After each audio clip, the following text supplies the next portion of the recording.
पराधीनता देखी ही नहीं है। वो दौर कितना भयानक रहा होगा जब अपने ही देश में किसी स्थान विशेष पर कहा जाता था या लिखा रहता था, the Indian and dogs are not allowed, भारतीय और कुत्तों का यहाँ प्रवेश वर्जित है। हमें नेटिव कहा जाता था।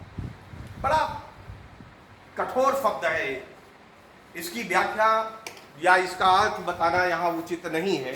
हमारी भावनाओं को पीड़ा पहुँचती है, ठेस पहुँचती है। तो वो दौर हमारे देशवासियों ने देखा और उसके लिए बहुत त्याग किया। बालकों ने भी त्याग किया, युवाओं ने भी त्याग किया, वृद्ध व्यक्तियों ने भी त्याग किया। लाला लाजपत राय साइमन कमीशन के विरोध में लाठियां खाई और उन्होंने कहा था कि मेरे शरीर पर किया गया लाठी का एक एक प्रहार ब्रिटिश साम्राज्य के ताबूत की कील साबित होगा। उन्होंने यंग इंडिया नामक पुस्तक लिखी, तरुण भारत, और जिसमें कहा कि राष्ट्र का निर्माण तरुण ही कर सकते हैं। उन्होंने अनहैप्पी इंडिया, दुख भरे भारत की भी एक पुस्तक लिखी, जिसमें उन्होंने लिखा कि ब्रिटिश साम्राज्य के द्वारा भारत को भारत के धन और भारत के रक्त से ही जीता गया है। ध्यान दीजिए, भारत के धन और भारत के रक्त से ही जीता गया है।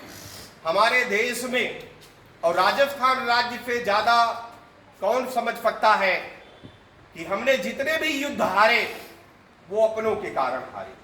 कोई ना कोई किले का भेद बता देता था, कोई ना कोई शस्त्रागार कहाँ है वहां पर उसकी लीक बता देता था, और कभी कभी तो अपने ही लोग शत्रु दल पे जाकर मिल जाते थे और उनकी कमी नहीं रही है। तो जिसके कारण भारत पराधीन हुआ और कई वर्षों तक, लगभग 200 वर्षों तक तो ब्रिटिश साम्राज्य का ही उपनिवेश बना रहा। और साम्राज्य होता क्या है? साम्राज्य एक ऐसी अवस्था है जिसमें कोई शक्तिशाली राष्ट्र दूसरी संस्कृति या सभ्यताओं जिनकी संख्या 2, 4, 10 भी हो सकती है और 200 या 100 से कम हो सकती है के ऊपर बलात् शासन करता है, शक्ति के बल पर शासन करता है।